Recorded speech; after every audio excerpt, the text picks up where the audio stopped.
Welcome back with another video. मैं हूं Saima and you are watching science tutorial keep your study to next level. आज हम electricity का last topic discuss करने जा रहे हैं, electric power. So today's topic of discussion is electric power. हमने अपने लास्ट लेक्चर में that is heating effect of current और जूल इफेक्ट ऑफ हीटिंग में पढ़ा था कि जो इलेक्ट्रिकल एनर्जी होती है, कौन सी इलेक्ट्रिकल एनर्जी किस में कन्वर्ट हो जाती है, हीट एनर्जी में। और ये हीट एनर्जी में क्यों कन्वर्ट होती है, ड्यू टू कोलिजन।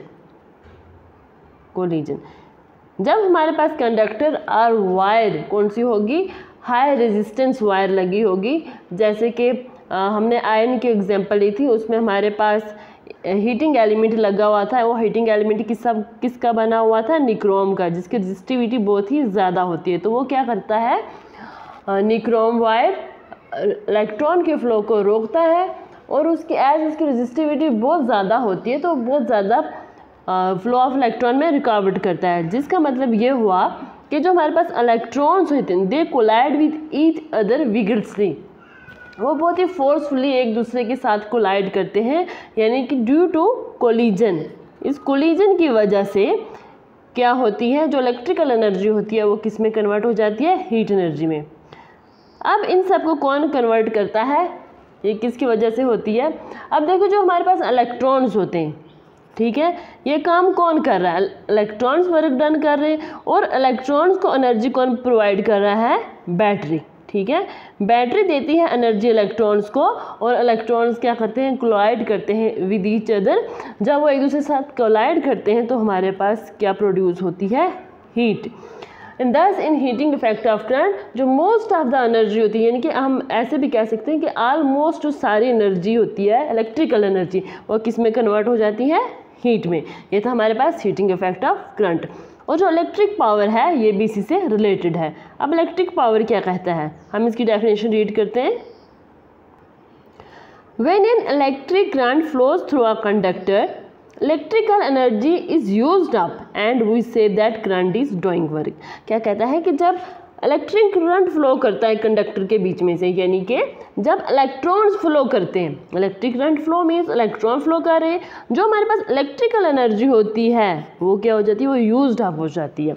देखो, जो हमारे पास एनर्जी होती है कि neither be created nor be destroyed, ना ही हम उसको बना सकते हैं और ना ही डिस्ट्रॉय कर सकते हैं, नाइदर क्रिएटेड नॉर डिस्ट्रॉयड। ये तो यूनिवर्सल आई है, हम सब जानते हैं। बट जो एनर्जी होती है वो चेंज होती है from one form to another. जैसे कि हमारे पास लास्ट टॉपिक में, यानी कि हीटिंग इफेक्ट ऑफ करंट में, इलेक्ट्रिकल एनर्जी किस में चेंज हो गई थी, इनटू द हीट एनर्जी। और अब इस इलेक्ट्रिकल एनर्जी को हीट एनर्जी में कन्वर्ट करने के लिए कुछ ना कुछ वर्क डन होता है, कुछ ना कुछ काम करना पड़ता है, और ये काम कौन करते हैं, इलेक्ट्रॉन। Thus इलेक्ट्रिक पावर क्या होती है, electric power is nothing but it is the work done. ठीक है, और ये वर्क डन हमारे पास कौन कर रहा है, करंट। Thus हम इलेक्ट्रिक पावर को कैसे डिफाइन करेंगे, रेट ऑफ डूइंग वर्क। ठीक है, जितना भी हम काम कर रहे हैं उसको हम क्या कहते हैं, power. Rate of doing work is known as power. और in other words, electric power may also be defined as electrical power is the electrical work done per unit time. जो इलेक्ट्रिकल वर्क डन हो रहा है, जो काम हो रहा है in converting electrical energy into heat energy, उसको हम कहते हैं electric power. Also when work is done, जब कोई काम हो रहा होता है, an equal amount of energy is consumed. क्या होता है, equal amount of energy consume हो रही होती है। Thus we can also say that, यानी कि जो अनदर डेफिनेशन है इलेक्ट्रिक पावर की, वो क्या है, electric power is the rate at which electrical energy is consumed. वो रेट है जिसमें हमारे पास इलेक्ट्रिकल एनर्जी क्या हो रही है, कंज्यूम हो रही है, यूज्ड अप हो रही है। और इन अदर वर्ड्स, इस डेफिनेशन को हम ऐसे भी एक्सप्लेन कर सकते हैं, डिफाइन कर सकते हैं। Electrical power is the electrical energy, वो इलेक्ट्रिकल एनर्जी जो कंज्यूम हो रही है एक सर्किट के अंदर पर सेकंड में, उसको हम कहते हैं इलेक्ट्रिक पावर। नो, हमारे पास मैथमेटिकली हम पावर को कैसे लिखेंगे, power equal to work done upon time taken. Or P equal to W stand for work done, and T हो गया हमारे पास टाइम। अब जो हमारे पास यूनिट होती है पावर की वो क्या होती हैं, वो जूल्स पर सेकंड। कैसे? W work done, work done को हम वर्क डन क्या लिख सकते हैं, एनर्जी भी लिख सकते हैं। W equal to energy is a form of energy upon T। एनर्जी के यूनिट्स क्या होते हैं, जूल्स, अपॉन टाइम के क्या आगे, सेकंड। दस जो ऐसा unit of power is watt, watt यानी कि जूल्स पर सेकंड। और ये जूल्स पर सेकंड हमारे पास किसके बराबर होता है, इज इक्वल टू वाट के बराबर। नीचे भी लिखा हुआ है ऐसा unit of power is watt, 1 watt is equal to 1 joule per second. ठीक है, हमने 1 जूल पर सेकंड निकाला। अभी 1 जूल पर 1 सेकंड कैसे हुआ, यानी कि हम 1 वाट को कैसे डिफाइन करेंगे। 1 वाट में be defined as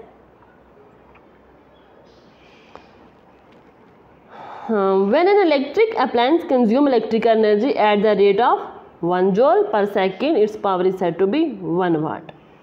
That is, हम इसको ऐसे लिखते हैं 1 वाट इक्वल टू,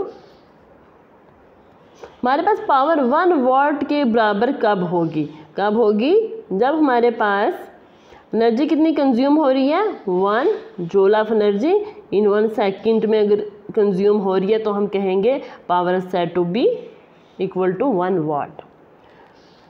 नो जो वाट होती है हमारे पास इज अ स्मॉल यूनिट। ठीक है, ये एक छोटी यूनिट है, और जो इसकी बिगर यूनिट है वो होती है किलोवाट। जो हम एनर्जी मेजर करते हैं फॉर कमर्शियल पर्पज़ में वो करते हैं in the form of kilowatt में। किस में करते हैं हम, किलोवाट में। What is a small unit, a bigger unit of electric power is, bigger unit क्या होती है, किलोवाट। और 1 kilowatt is equal to 1000 watt.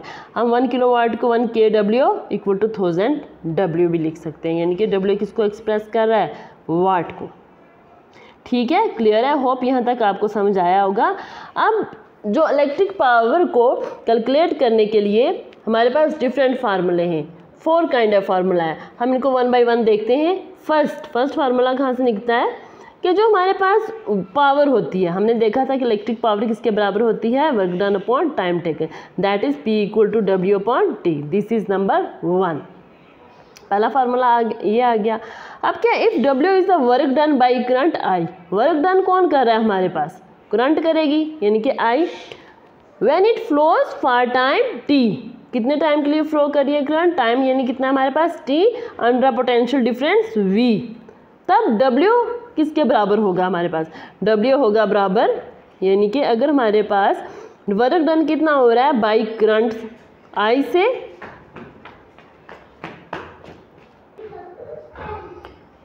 I तो W हमारे पास किसके बराबर होगा, V, just a second, V यानी कि potential difference into current into T joules. ठीक है, अब हमने ये वैल्यू जो W की है वो किस में डालनी है, इक्वेशन फर्स्ट में। इक्वेशन फर्स्ट क्या थी हमारे पास, P equal to W upon T, यही थी, ये हम वैल्यू डालेंगे। क्या वैल्यू हमने निकाली W की हमने वैल्यू निकाली W equal to I into T joules, और P इक्वल टू W की जगह पर ये वैल्यू डालो V into I into T upon T। This T and this T go to hell, we are left with P equal to V into I। क्या है हमारे पास final relation, P equal to V into I, joules per second, और हम इसको वाट भी लिख सकते हैं। ये है आपको मैं लिखी हुई यहाँ पर इक्वेशन सेकंड, यानी कि ये हमारे पास सेकंड फार्मूला है for calculating electric power. Now जो थर्ड फार्मूला है वो है power P in terms of I and R। किसकी टर्म्स में हमने निकालना है, I एंड R, और उसके बाद जो फोर्थ वन निकालना है वो निकालनी है हमने power in terms of V and R। किसकी टर्म में, in term of V and R। पहले हम देखते हैं power in terms of I and R। We have just seen, अभी हमने निकाला कि जो हमारे पास पावर है P है वो किसके बराबर है, P equal to V into I के बराबर। P किसके बराबर है, ये आ गया हमारे पास। इक्वेशन सेकंड जो हमने निकाली थी वो थी कि P equal to V into I, potential difference into current. Now from Ohm's law, Ohm's law हम जानते हैं क्या कहता है, v upon I equal to R. यहाँ से हम किसकी वैल्यू निकालेंगे, v की निकालेंगे, i इधर चला गया मल्टीप्लिकेशन में, that is v equal to R into I into R हम कह सकते हैं, ठीक है। अब ये जो वैल्यू हमारे पास आई v की, किसकी वैल्यू आई है, v की, ये हमने डालनी है ऊपर वाली इक्वेशन में। किस इक्वेशन में, p इंटू वी इंटू आई वाली में, ठीक है। इस इक्वेशन में हमने डालनी है वैल्यू, तो हमारे पास क्या आएगा, we will get p equal to, हमारे पास आएगा, इसमें डालें इस इक्वेशन में p इक्वल टू v की जगह हमने क्या लिखना है, r इंटू आई, इस v की जगह पे r इंटू आई अपॉन इंटू आई, ठीक है। इतना ही था हमारे पास। तो अब नेक्स्ट में क्या होगा, ये i इंटू आई क्या हो जाएगा, i का square, that is p equal to r into I का स्क्वायर। ये आ गई हमारे पास फाइनल इक्वेशन थर्ड, और हम कहेंगे कि फार्मूला नंबर थर्ड, ये फार्मूला है फॉर कैलकुलेटिंग इलेक्ट्रिक पावर, ठीक है, got it. Now power in terms of v and r, in terms of v and r again according to Ohm's law. हमने ऊपर जो इक्वेशन निकाली थी, सेकंड यानी फार्मूला निकाला था, वो क्या था, p equal to we into I. From Ohm's law v upon I equal to R, यहाँ से हमने वैल्यू लेनी है i की, किसकी वैल्यू लेनी है, i की। जो हमारे पास i किसके बराबर होगा, v equal to I into R, इधर ले जाओ, ये आगे हमारे पास ऐसे v upon I equal to R, v equal to r into I. Next step में हमने i की वैल्यू निकालनी है, i को यहीं पर रहने तो v upon R equal to I, यानी कि हमारे पास i किसके बराबर हुआ, v अपॉन आर। i की वैल्यू हमारे पास क्या है, v अपॉन आर। अब ये जो i की वैल्यू है v अपॉन आर, वो हमने डालनी है यहाँ पर, ठीक है, इस i की जगह पर पुट करो value of i in equation 1, we get, क्या था हमारे पास equation, p equal to we into I,